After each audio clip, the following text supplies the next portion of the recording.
Alright, hello everyone. We've moved locations. I thought we'd do a little something fun. We're going to do one video in every room of the house just so we can kind of see what the house was like back in the day, I guess, when we kind of look at these later on. And for the people who don't know what my house looks like that I grew up in, this is the living room, or the media room I think I would call it. We got a computer, our piano, a couple of guitars where we can hang out and play some music. So today we're going to talk about Budapest, and Budapest was pretty incredible in my opinion. I really enjoyed it. And like last video, I think I'm just going to go through a couple of the pointers I made during my travels and talk about what the experience in Budapest was like. So the first thing I have down in my journal, I was talking about the gyros in Budapest. We had this little streety place down the road because we were staying in central Budapest, and basically, I think the gyros during the day were about €1 or €2, and then during the afternoon, or sorry, the late evening, once the night crowd came in, because it was like gas town, or it was like the central city area of Budapest, so on the weekends and the late night, because Budapest is known for its large partying, the price of those gyros like doubled, I think. They went up to like €3 or €4 per gyro, but that did not stop Mitch and I from eating a large amount of those for the 3 or 4 days that we spent in Budapest. I probably ate a good, I'd say 10 of them. Well, a couple nights, we'd just go down there after the bar and we'd get like 2, bring them back to the hostel, and we would be set for meals, and they were really cheap and absolutely fantastic. So that's the first thing we got down here. And the other part is, next thing in the journal says that we tried a double shot of absinthe, which was something Mitch and I were kind of like looking to do at some point in Europe. In Budapest, I did not think that was going to be like the place to do it, but one night we decided we were going to go check out this small little bar street where there was tons of people apparently one night, and so we went there and there was tons of people there, bars overflowing, people on the walkways drinking beer and socializing. It was very relaxed environment, but very social and very fun place to be, especially around like the 9, 10, 11 o'clock at night kind of time.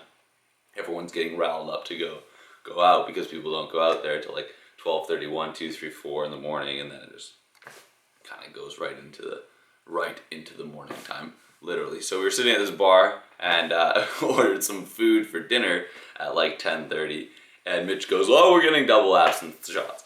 And I was like, oh my goodness. And the girls got 2 shots of something else as well, when we decided they were going to have the traditional Hungarian liqueur, and we were going to have absinthe. So my experience with absinthe was as follows. I took the shot, and for about 2 minutes, it burned my mouth. Like the back of my throat, my stomach felt like death.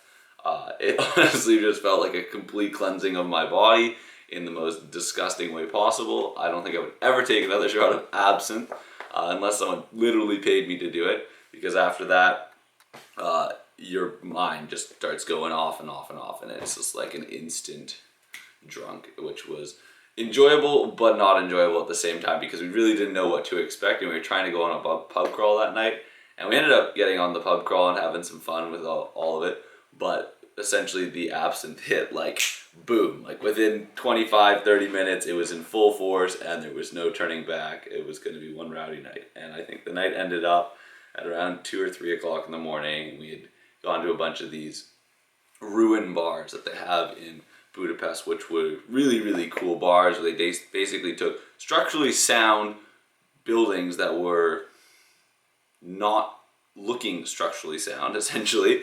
So they'd be like mismatched structures, and they'd put staircases through these, and there'd be a bunch of big open rooms and open rooftop, and so if it rained, it was kind of like, they had maybe some light roofing, nothing serious, and in all these rooms there'd be ping pong table one room, arcade in another room, billiards in one room, darts, and big picnic tables in another, and you essentially could just move from room to room, listen to different music, and basically it was a big house party or warehouse party that was staged through these multi-level room bars, which was pretty cool to go and be in one of those kind of scenes, and kind of questions why we don't have one of those in Vancouver, to be honest, because it was a brilliant idea. You take a building that's it doesn't need to be completely renovated and rebuilt, and you just take it as it is and you make the most of what it has to offer right there. And they got this kind of like grungy bar scene going on, so that was pretty cool. The other thing we did in Budapest is we went to a blind exhibition. So we met someone in Ireland who lived in Budapest for a couple of years, and I asked if there's anything that like we should do that people don't usually do or don't know about.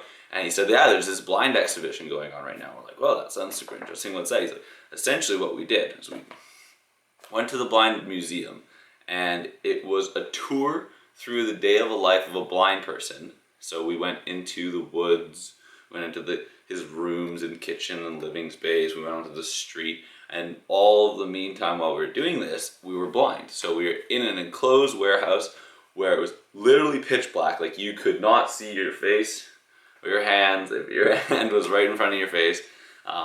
And it was quite an experience. For about an hour and a half, we were in complete utter darkness, walking around. Sounds, senses were all there except for sight, which was quite the experience, and it really humbled you to realize how much that these people who are disabled with blindness have to deal with on a day-to-day basis, and how amazing they are at just being able to move around without being able to see was quite something. And then at the end of it all, we ended up being able to taste test some food, which I thought was really interesting. So we kind of had some food, and we didn't really know what it was, which also added to some elements of surprise. And that was quite the journey as well. Also, getting to the blind exhibition that we were recommended to go to was quite the process. Obviously, most of the stuff we were doing in these cities, Budapest, Vienna, Amsterdam,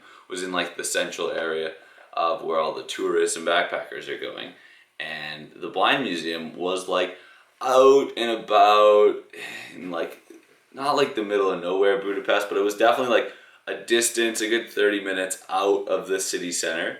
And so here we are, 4 white people walking around outskirts Budapest, looking for a blind museum that apparently exists. And there was some construction going on at the blind museum. And so we saw the entrance, but there was like a ton of security, like construction security around the entrance or around this whole front area of the museum. So we walk in, and they like stop us, and we're like, no, we're just trying to go to the museum. They're like, no, sorry, you can't go in that way. And we're like, well, what way do you go? Oh, go around the other way.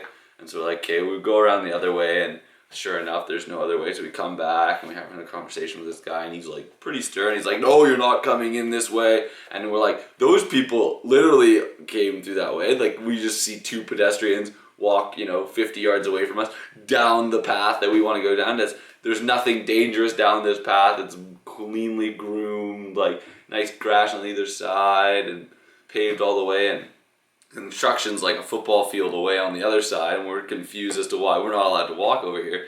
And eventually, I forget how we ended up getting in, but I think eventually we just walked through, finally got in there, and it wasn't very clearly marked, but it was quite the experience. I really enjoyed that part of Budapest, because it was something I don't think that most people do. When they go to Budapest, they think of like the ruined bars and the nightclub scene, and the Castle Hill and the hill with the big statues on them, and getting the viewpoints. And for us, the blind museum, I guess, was the most memorable part of Budapest.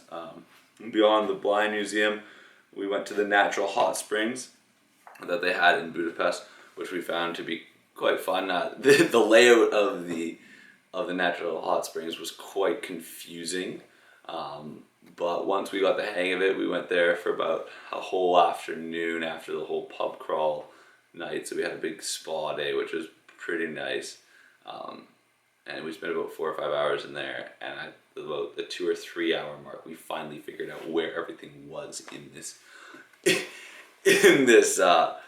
the natural hot springs. There was like a very skinny long hallway we had to walk down and go through some doors to find like a whole new opening of hot springs inside, because for the first couple hours we were just in the outside hot springs and sauna, which was enjoyable, but we knew there was more to it, and we couldn't find where these other infamous hot spring pools in the building war. So eventually we found those, and that was fun. And I guess the other thing we did is we got to go up to Fisherman's Hill, and you kind of from that place you're on the Buda side. So the Pest and Buda and Pest used to be two separate cities that they now call Budapest. For those who don't know that, that's quick little info. And Pest is the side nowadays that has a lot of the structure, like the city structure on it. That's where the trams are, the subway rail, the train stations, all of that's on the Pest side. And on the Buda side, you have the two main hills, Fisherman's Hill and Castle Hill, or Capitol Hill, one of the two, and that's where the natural hot springs are as well. Kind of on that like North Shore side, I would say, is how I would describe it. And those two cities are basically brought together by bridges, and there's 3 or 4 bridges across the river that bring the two sides together. So we went up onto the Fisherman's Hill and got to see kind of everything. And then the last thing we did is we went down to the Central Market in Budapest, which was, I think, the first big market we went to in Europe. And it was in this big warehouse, and there was there was 2 levels to it. The ground floor was mainly food, meats, deli stuff, and then the top floor, the second floor, was mainly just like trinkets and touristy things. And that was like the first real experience I could see and how easy it would have been to be pickpocketed in Europe. It was like cramming through places, like shimming around people, and very easy for people to just come by, cut your bag open, put their hand in your pocket, and just take your things. Tourists everywhere, and amazing food, and trinkets were quite neat as well. I think Mitch bought a knife, and I ended up buying this this kind of like breaded sausage snack. So what it was like think of like a snow cone, like an ice cream cone, make it bigger, make it out of bread, and then from there you stuff a bunch of mini wieners in it. You put some like coleslaw in there, some cabbage, some onion, bunch of like Hungarian sauces, a little bit of cheese, and then you get like a little toothpick, and you basically just toothpick away at these mini sausages while eating the bread at the same time, and it was like phenomenal. It was like $3 or $4. It was this it was like the size of this kind of journal, like a big gyro, and it was phenomenal. It was like the street food and these merchant foods in Budapest. It was kind of where we first started to experience the real good food of Europe, and that cultural diversity of food that we don't usually get to see too much when you're living at home and you're not traveling. So that's our story, or my story of Budapest. And next week I'm going to talk to you guys about our first stop in Italy. We spent 3 weeks in Italy, so next up on the stop train is Bologna, where bolognese sauce comes from. So talk about good food. This is where we had all the good food, and we'll talk more about that next week. I hope you guys enjoyed this segment of Budapest and my Europe trip. Have a great day, guys.